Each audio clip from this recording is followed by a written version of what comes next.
concept of unjust, or what's the phrase? Unjust enrichment. What was the phrase you used in your trial? The concept, because the guy wrote the letter. Oh, forfeiture by law? Oh, Yeah, forfeiture by law. Yeah. Yeah, he wasn't sure. Yeah. I wasn't really happy with it.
morning, everyone. You may be seated.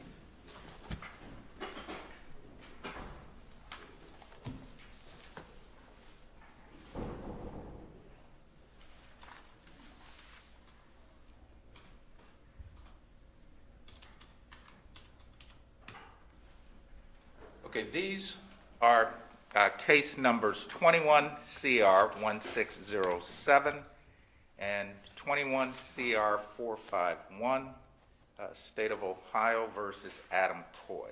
Counsel, please enter your appearance for the record. Thank you, Your Honor. Anthony Pearson on behalf of the state of Ohio. Good morning, Your Honor. May it please the court, I am Mark Collins of 0061207. And I'm Caitlin Stevens, 0095589. Both on behalf of Mr. Coy, Your Honor, who is with us today. Thank you. Okay, first with respect to case number 1607, we're going to arraign that case first. Okay, Mr. Pearson, it's my understanding that 21 CR 1607 is just all out of the same incident. Is that correct? Yes, Your Honor. This is an additional charge arising out of the same incident that occurred on December 22nd, 2020. So, really, Mr. Coy was indicted for a reckless homicide, a felony in the third degree. Okay. All right.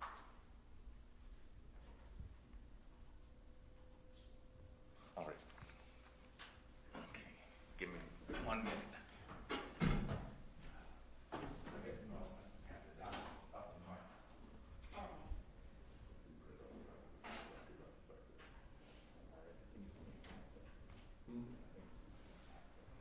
No, he printed them out. They left them back to your office.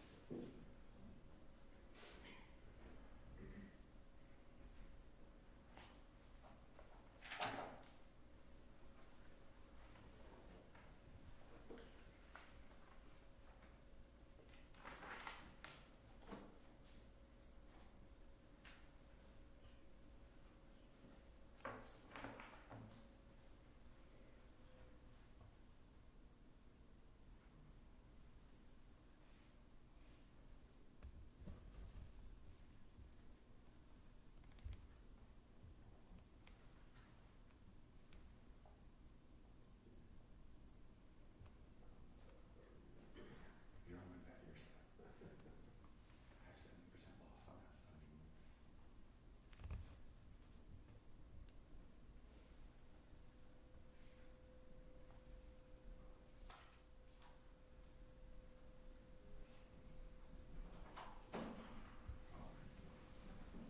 Apologize for that.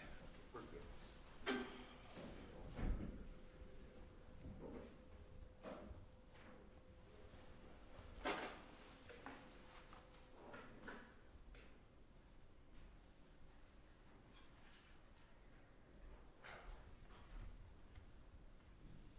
All right, Mr. Collins, on behalf of the defendant. Thank you very much, Your Honor. May it please the court, Your Honor, we would waive reading of the indictment, accept service, enter a general not guilty plea, Your Honor, and ask the court to maintain the same conditions of bond in the other case number on this case number, Your Honor.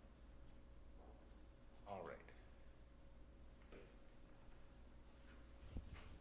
Okay, the court will accept the plea of not guilty. It looks like I do have a plea form here with the signature.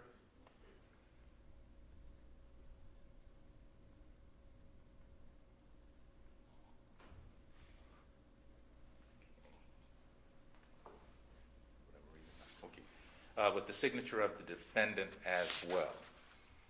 So the court will accept the plea of not guilty because of the fact that this matter is outside, or excuse me, is part of the same incident as to 21 CR 451. The court will maintain the bond that is currently in 21 CR 451. It's $1 million appearance surety, $20,000 recognizance bond with reporting requirements. Stay away from the victim or anyone that is likely to testify in this matter. Surrender passport, no contact with law enforcement officers that are associated with this case, not to possess a weapon or firearm. Okay, do you have any questions, Mr. Coy, with respect to the conditions of your bond? I do not, Your Honor. All right. Are there any other matters that we need to deal with as to case number 21 CR 451? Not with respect to that matter, Your Honor. Okay. As to case number 21 CR 1607, anything else on that one? No, Judge. Okay, then as to case number 21 CR 451, are there any matters that we need to deal with? Yes, Your Honor. At this time, the state would move to dismiss count 4 with respect to that indictment, and those counts would be the dereliction of duties, both misdemeanors in the second degree, Your Honor. The state would move to dismiss those counts. No objection from the defense, Your Honor. All right. All right, the court will accept the nollies as to count 3 and count 4 on 21 CR 451. Okay. All right, we've also set another hearing date for June the 7th of this year at 9 a.m. All right, any other matters that we need to deal with on the record at this time? Nothing from the state, Judge. Thank you. No, thank you, Your Honor. Thank you for the courtesy of allowing us to do this on the status conferences, and hopefully the clerks will strike the other arraignment date. All right, very good. Thank you very much, everyone, for your time today. Thank you, Your Honor. Thank you.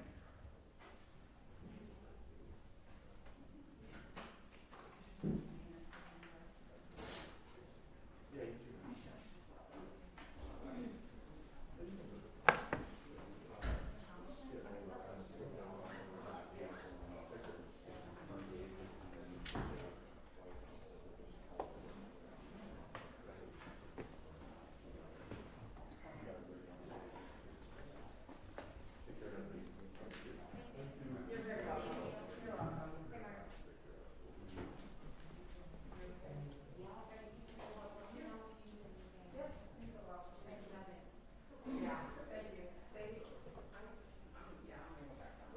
Ms. Manahan, good morning.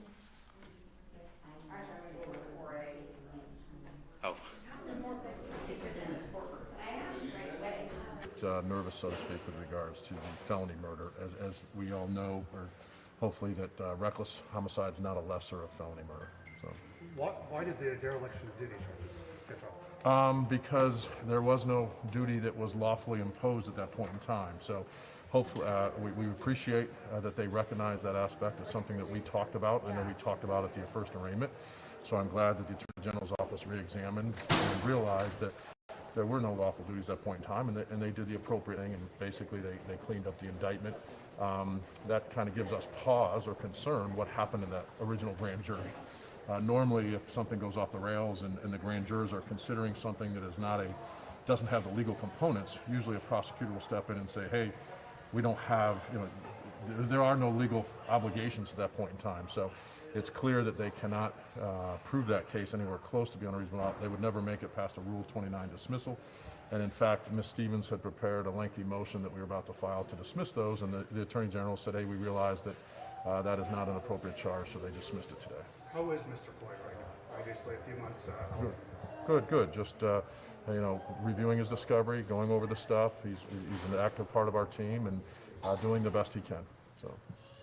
Sorry, I think someone may have asked this. What is your response to the dropping of the 2 counts? Again, it's the appropriate thing to do. We appreciate the Attorney General's office realizing that those were 2 charges that should not have been indicted, because there was no, regardless of what the safety director says or the chief of police at the time for Columbus Police Department, those lawful duties don't exist. So. And your response to the adding of the reckless homicide charge, do you think that's... It's a tactical decision that gives the Attorney General's office another alternate theory to argue to the jury.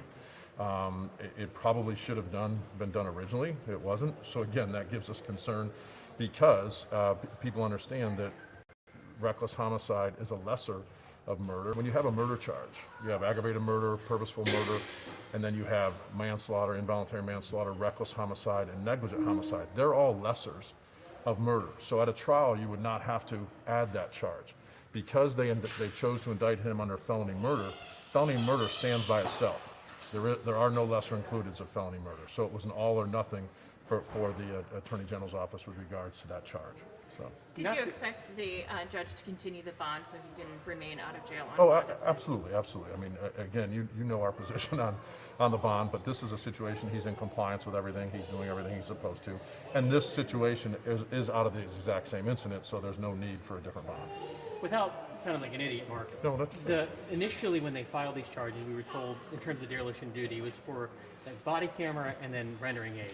And you're saying there was no legal requirement for him to do those things despite what the city has told us.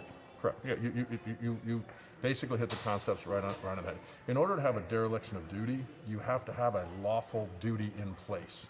Does that make sense? So the lawful, I'm not even gonna call it lawful. So let's say with regards to the body camera, there's a requirement for the Cumberland Division of Police that if you're on a level 1 or a level 2 run, you have to turn your body camera on. This was not any of those. So by trying to file a charge that imposes a duty that doesn't exist, that's why the case was dismissed. Does that make sense? Yeah, would that change now, given the fact that Andre's law was passed by council and you have to turn the camera on? Depending again on the specific runs. Okay, yeah, absolutely. Any law from that point forward that requires a duty or a directive from the Columbus Police Department that an officer has to follow, absolutely. If they don't follow it, then they're in dereliction of duty. And then the rendering of aid would be a policy within the division, not a legal statute. Correct. And again, I don't want to go backwards into that, but that situation is, and that's something that I think you just saw in the last shooting, where the officer tried to do legal, to do that.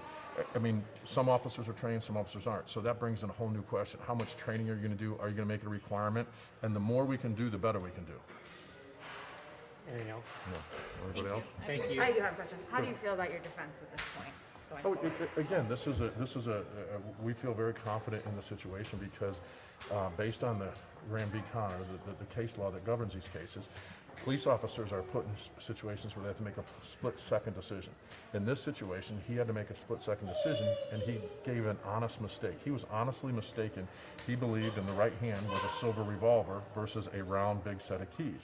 But based on the totality of the situation, we believe that he did that lawfully, and you have to view that through the lens of a reasonable police officer. I'm sure you've seen that in the last couple of weeks about that. So based on the totality of the situation, we believe that he was justified in using that type of force. And I do want to get your response about, having a case like this after, the Shogun trial ended Yeah. and then the shooting of Mackay and Bryant the same day. How do you feel about that in the background of all of this? It's part of our society that we live in today, and I really enjoy the conversations, and I look forward to those conversations. But I see the Shogun Trials a little bit different. That was bad policing from the start. That George Floyd was never a threat to that officer, maybe for the first 2 seconds. But thankfully, that verdict shows what bad policing is. If that verdict had come back not guilty, that undermines the credibility of all good policing, so to speak. So we will differentiate. Are we going to have to deal with it at trial? Absolutely. We're going to have to deal with it in voir dire and stuff like that. But it's our job to show that the Derek Chauvin was an appropriate verdict because it was not an appropriate use of force, and how does this case differ from that? And then how do you feel about the officer and the Mackay Bryant? I shouldn't comment on that because I've had conversations with the officer, stuff like that. But again, what we would ask everybody is to look at the totality of the situation. It's clear that lives were saved that day, okay? And is it a tragedy that a 16-year-old youth lost her life? Absolutely. And our heart goes out to her and her relatives. But I don't want to comment on the specifics of that because we're somewhat involved in that case. He hasn't retained you as counsel, has he? No. Okay. Yeah, that's what brother said. The process is that the labor attorneys represent him at this point in time, and it's a long process. Eventually, he'll be asked to be given a statement. Eventually, he'll be asked to give an interview, Right. and we'll be involved in the process. So. Okay. Can I ask you a couple of those questions I'll ask you right after that? Sure. Just wait for the camera. Sure. Start with